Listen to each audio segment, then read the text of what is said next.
So we'll go ahead and get started, try to keep everybody on schedule. Thank you all for making the trek to the farthest corner of the presentation. So I'll try to make it worth your walk. My goal anytime that I present is to try to be at least entertaining, if not informative. So as long as I hit the first goal, we'll call that part good. If you want to save time, you can just give me 5 stars in the app now and leave. It's fine. All right, so I've got a few slides in here on who we are, Vizient, just to give a little bit of context on what problems we're trying to solve and why, and how we're going about doing that. But most of what the presentation content is going to be is what are we actually doing? So who is Vizient? My life, I originally joined VHA, and since joining VHA, we have acquired a number of other companies. So UHC, that's the University Healthcare Consortium. We have acquired Novation, which was actually a joint venture with us, and UHC, MedAssets, SG2, and then a number of other smaller companies. So basically what that means is we cover a wide span of the care continuum. These are the marketing slides that my marketing team tells me I have to put in here. So we cover everything from the teeny tiny self-service 6-bed hospital in the middle of podunk nowhere to Kaiser Permanente are our members. We are member owned, we're member driven. Basically what that means is that we're not publicly traded, and so what matters to us is what matters to our members. One of our number one goal for how we even fund our bonuses is based upon the delivered value to our members. So all of that to say, we deliver a lot of stuff. So I think it's actually maybe 110 billion now in managed spend. So we got a lot of stuff that runs through our systems, a lot of data that goes around that from contracts. We have 14 of the top 15 in the U.S. News and World Report. So a lot of healthcare data. Memorize this slide, there'll be a test later. No, just kidding. So really the reason why this slide is here is just to give you an idea of the amount of change that's going on in healthcare and the amount of change that's going on inside of my own company. In order to be able to adapt, because we have to be able to continue to serve our members. We want to be able to make it so that we're always providing them value. If I stopped every time one of those lines hit because we got a new acquisition or we got a new product or there's some new government regulation, obviously that would be disappointing. We wouldn't be able to deliver that value to our members. So that led us to a couple of different needs. The biggest one that we started was what we called our modern data architecture effort. This is the requisite architectural slide in any presentation given by somebody who has EA in their title. Pretty pictures. This started off as a whiteboard diagram, and I had to draw it enough times that I eventually made a slide. But basically what this is all about is how we view data. What drives value for us as a company actually is our members' data. So while we do nuance it, we bring in other things, we bring in contracts, we bring in product information, those types of things. It's really what our members do with it that makes it valuable, whether it's using that data to be able to save $1 million because they're switching from one set of products to a different set of products, or whether using that to be able to drive performance improvement because they want to be able to see post-op infection rates on certain procedures be able to go down, or considering one type of knee replacement versus another type of knee replacement. In order to do that, we receive a lot of data. The information that comes from healthcare is notoriously bad. Just a quick poll of the audience. Are you here because you saw healthcare in the thing? Are you in healthcare at all? Anyone? One. All right. Brother. All right, so it's healthcare is great. It's this is my positive karma opportunity from a business and techie point of view. I've been in a wide range of tech roles, but this one is one where we actually have the ability to help move the dial for healthcare for America. But in order to do that, we've got to receive all that data. And I mentioned we've got some of our members who they make my budget look like piddly poo. It's like Kaiser Permanente, right? Everybody's heard about them. They're huge. They've got a great budget. They probably are here presenting somewhere about some of the cool data science things that they're doing. But we also have those rural, tiny little hospitals, and so we need to be able to give them that same set of service.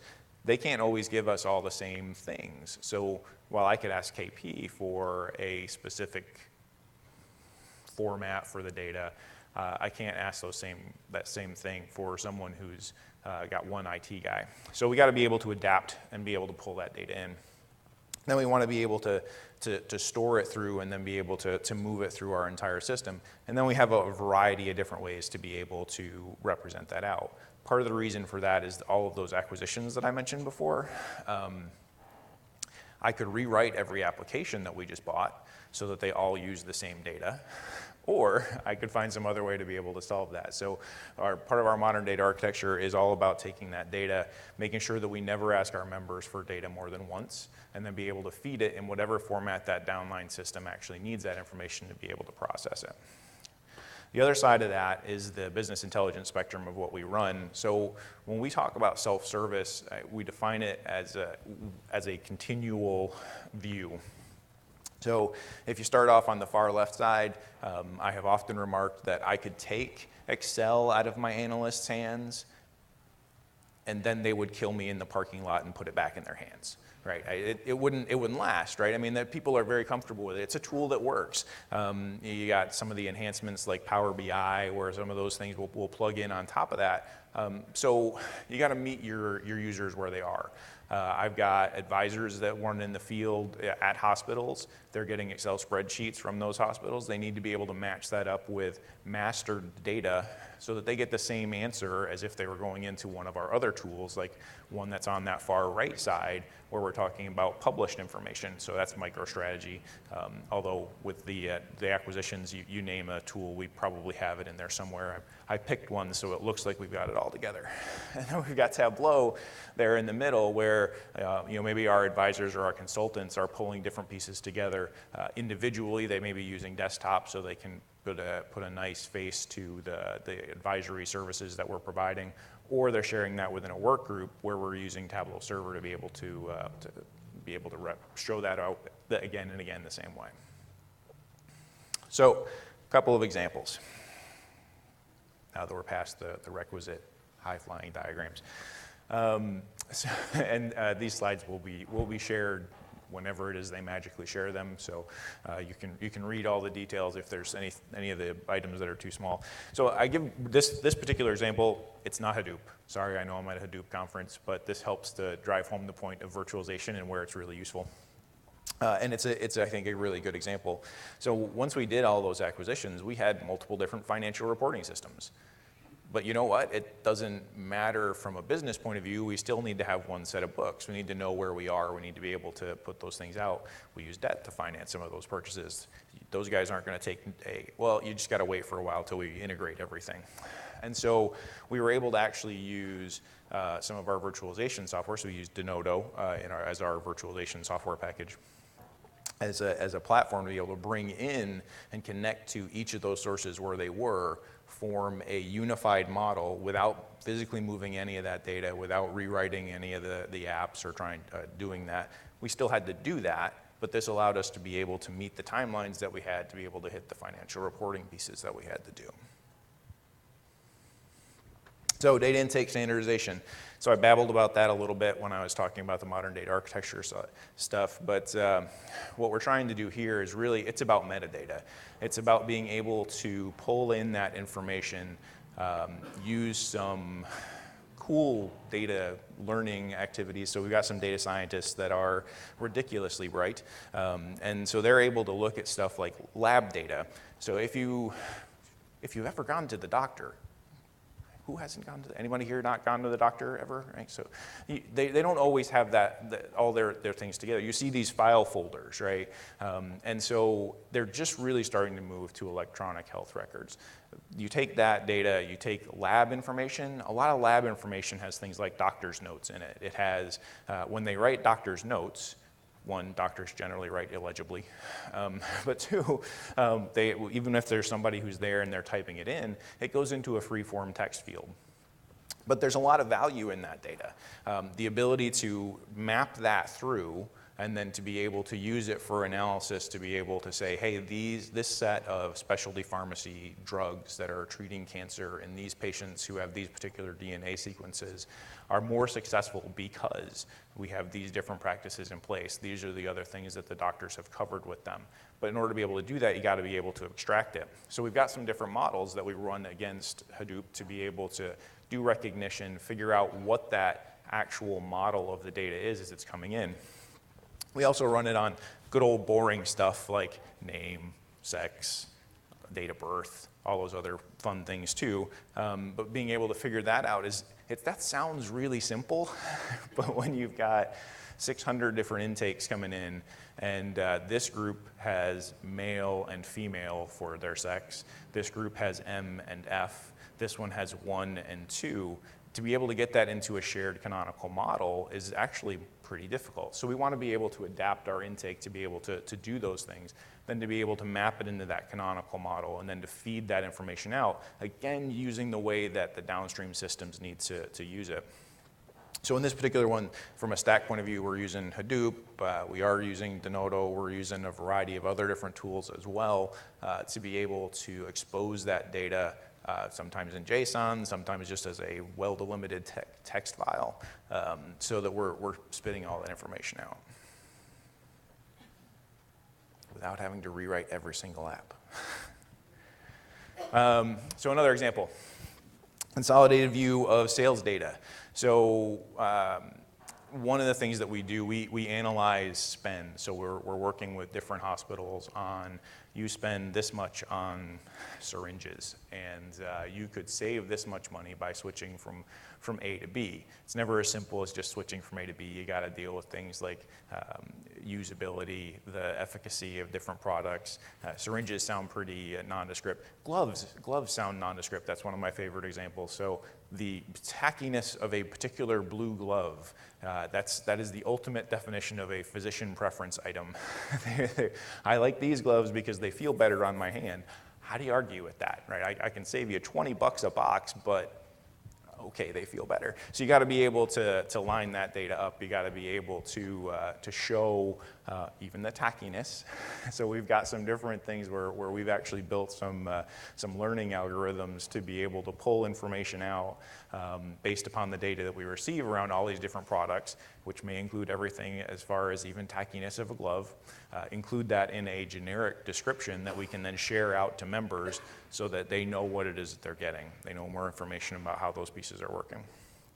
And then we're able to take that sales data of how much was actually spent so that we can then figure out how much goes back to a member. So a lot of the ways that the different contracts work is once you hit a certain tier of spend, you get a certain discount. Those discounts come back. They flow back to the member. But we want to make sure that those things are right. We got to be able to essentially audit that because it's finance, it's dollars that go back to a member. And if we don't have the right information there, wrong amounts might go back. They might miss an opportunity. They might miss some savings.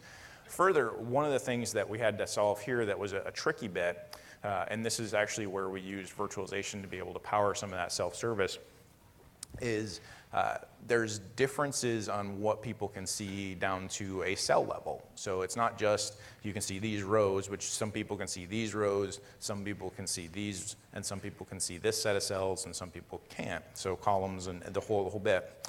So we had to be able to, and the reason for that is there's different corporate entities. So some have access to these contracts, some have access to these contracts. You don't want to necessarily make somebody mad because they feel like they should have access to that other one, so you just don't show them. But you also don't want to have to build a new system for every single one of those. So by using Denodo to be able to prime essentially the security layer, we were able to feed that into Tableau, use the Tableau engine and the data cache piece that was inside of there, but it would still know to loop out to figure out which ones they could see and be able to print the right stuff. So this next one is member spend, supplier sales. So very, very much tied to the other one. So you've got the member view of those sales, but you also have a supplier view. We got to be able to tell the suppliers, hey, these are the products that actually rolled through there.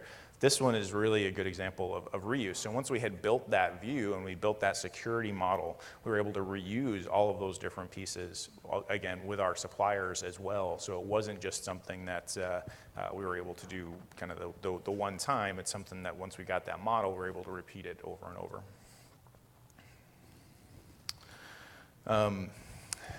I guess the big missive on this one is ensuring that you're covering the right pieces when you're going from compartmentalizing what data it is that's going through.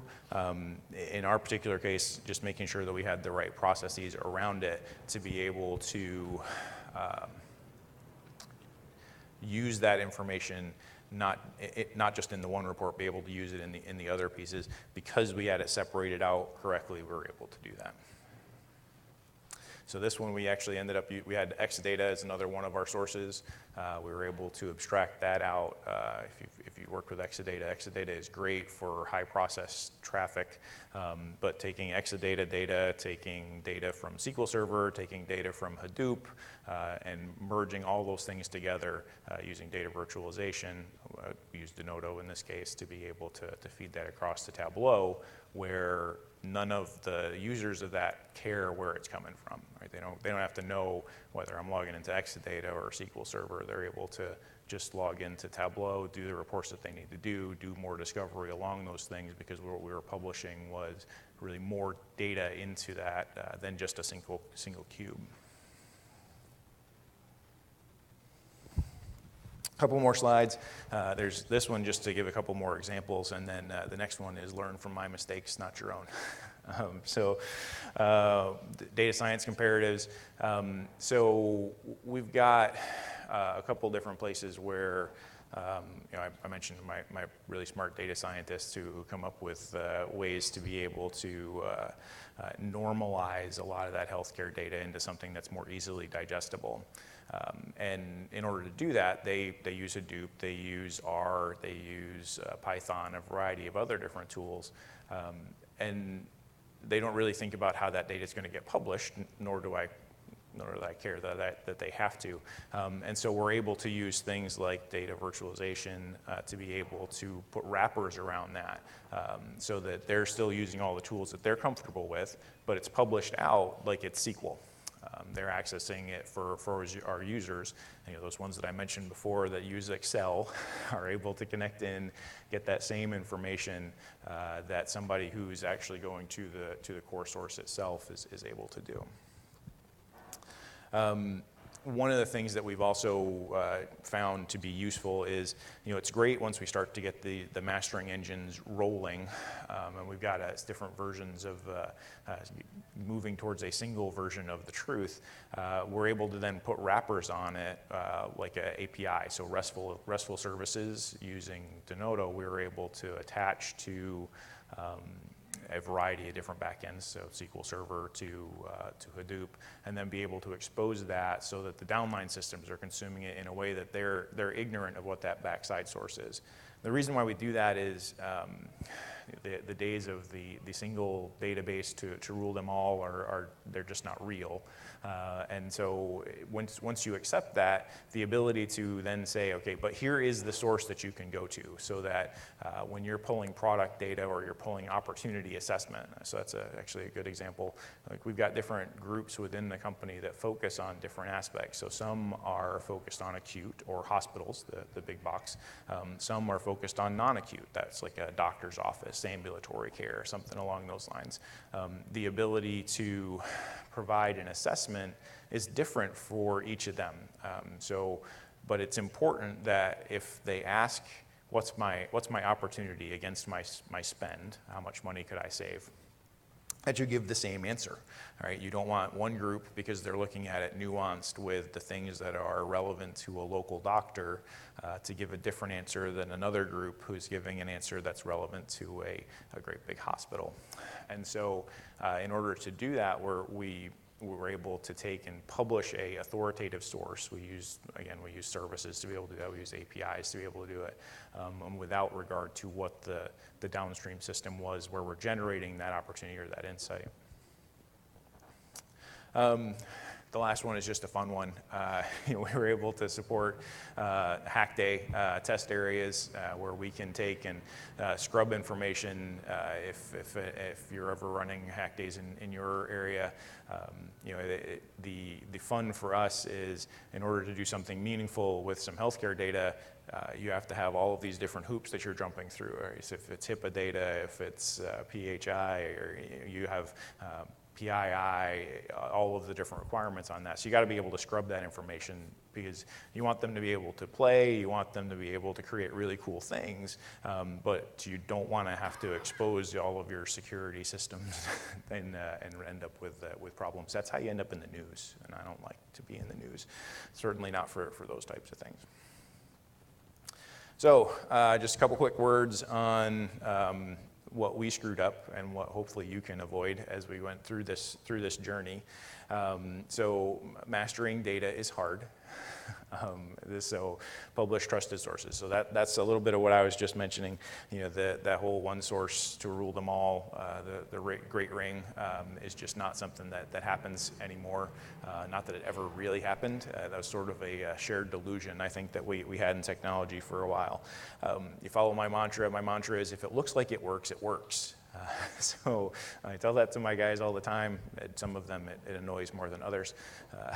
But from a customer point of view, whether you're internal customer or your external customer, if you get a consistent answer, you don't really care how it got there. So you want to make sure that your services and your systems are designed to be flexible enough a way that you can assemble them and to give that consistent answer. Attaching and publishing this stuff is not point and click. There's some really cool tools to be able to do that. So I've mentioned Denodo several times. Denodo has some great wrappers to be able to point and click at a data source, publish it out. One of our examples, we hooked it up to Salesforce.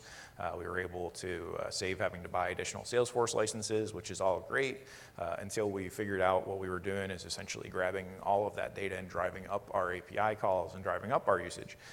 So you have to understand what it is that you're actually trying to do or trying to achieve. Once we opened that case up, we took a closer look at it. There were some tuning parameters where we could change what the polling rates were. We could change it to just the data that we really were changing on a regular basis, keep that 95% of the data that's not changing, and then we saw a lot of great results out of it. But be conscious of those things, because just because you point and click and it works, like in one of those great demos that they've been showing, how everything has worked, the demos never worked that well for me. I don't know why they've worked so well for them, but you got to make sure that you know what you're doing there. And then don't underestimate the people side of technology. I am a nerd. I am a diehard techie nerd. And so I get fascinated with the tech just like everybody else.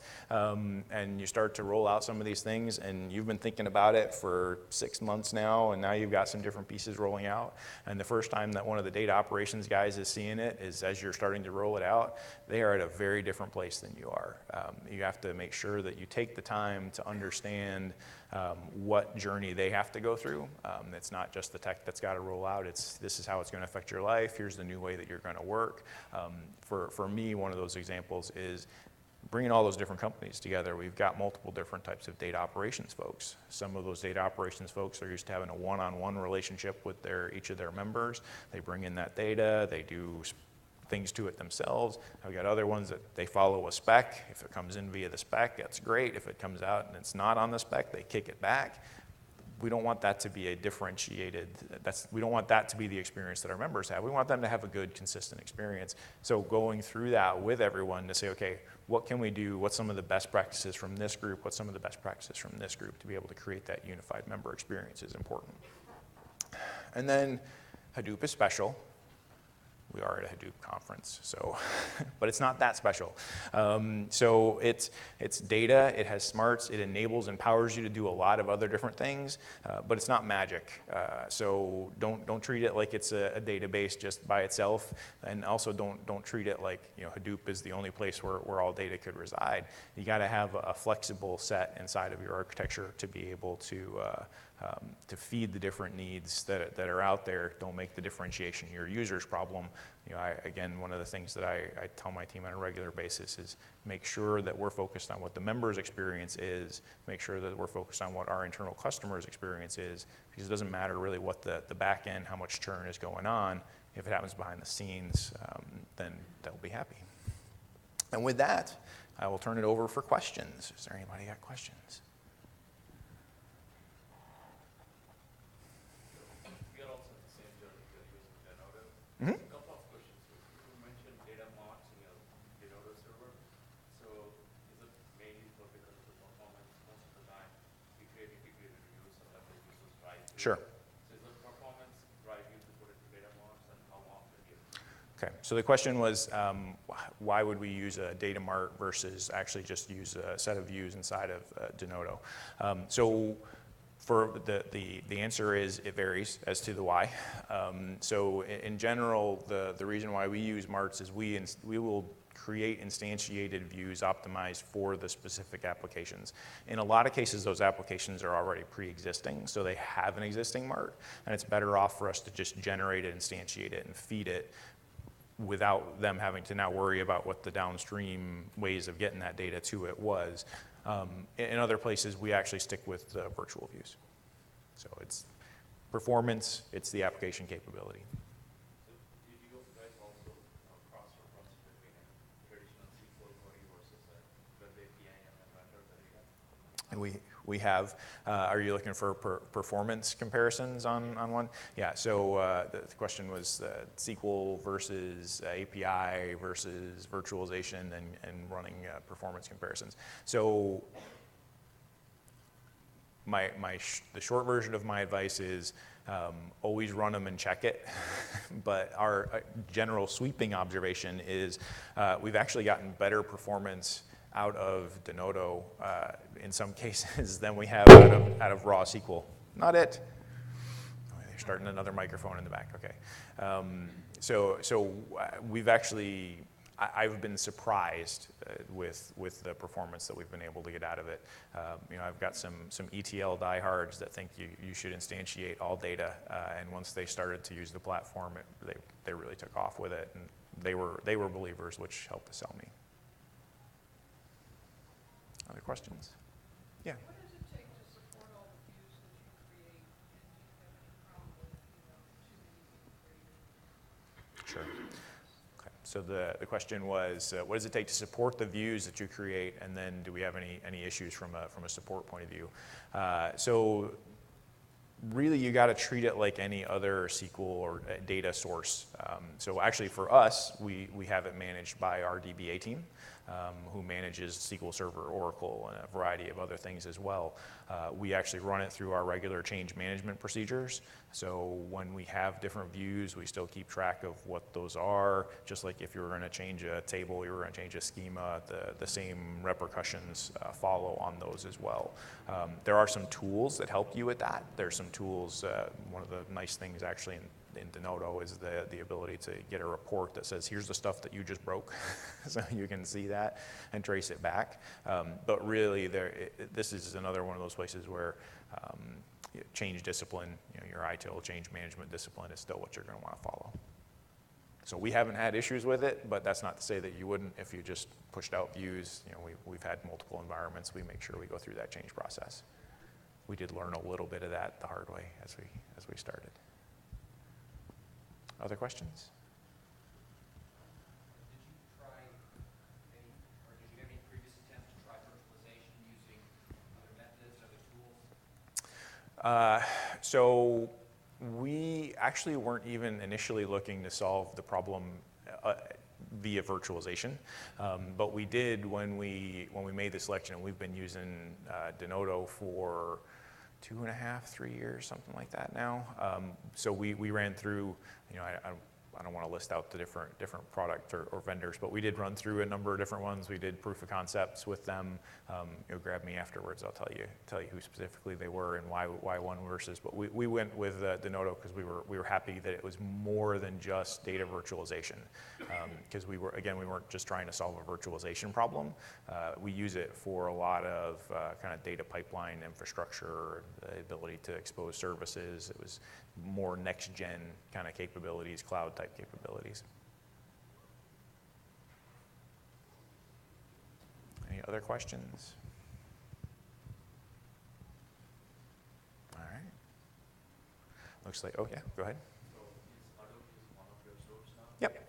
So how you are reading data off of Hadoop? From SQL or Hive? Yeah, right now we're using Hive.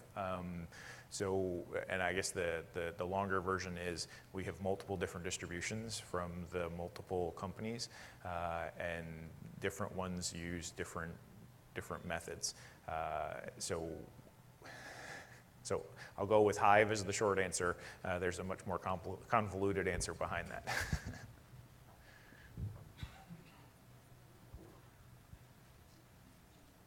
All right. Well, thank you all. Again, remember, 5 stars. They triple my pay if I get all 5 stars, and I don't get paid anything, but honor. Thank you.